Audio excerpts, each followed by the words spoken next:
J'ai découvert ce milieu-là et le métier de la logistique à travers mon alternance chez ST. En fauteuil depuis une dizaine d'années, Amélie recherche actuellement un emploi dans la logistique. Avec ses diplômes et son expérience professionnelle, son parcours intéresse beaucoup d'entreprises, mais aujourd'hui son handicap pose parfois problème.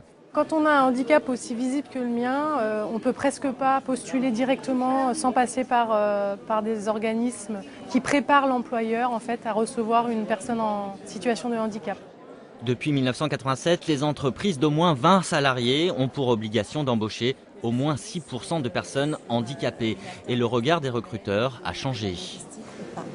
On ne fait absolument pas de différence entre le CV d'une personne handicapée et le CV d'une personne valide. Ce que l'on regarde, c'est la compétence. Est-ce que les compétences sont en adéquation avec ce que nous recherchons en entreprise? Si c'est le cas, on recrute la personne. Mais un constat demeure, les travailleurs handicapés, près de 2 millions de personnes en France, restent 2 fois plus longtemps au chômage.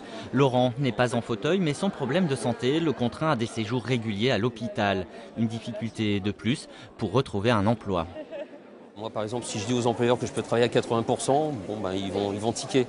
Donc, effectivement, les employeurs recherchent des travailleurs handicapés, mais il faut que le handicap, en fait, soit... pas trop invalidant.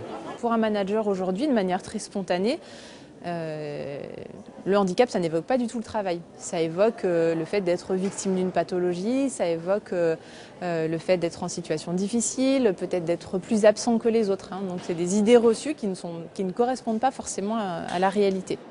Faire se rencontrer les entreprises de la région et les personnes en situation de handicap, c'est l'objectif depuis 20 ans de l'association grenobloise Execo.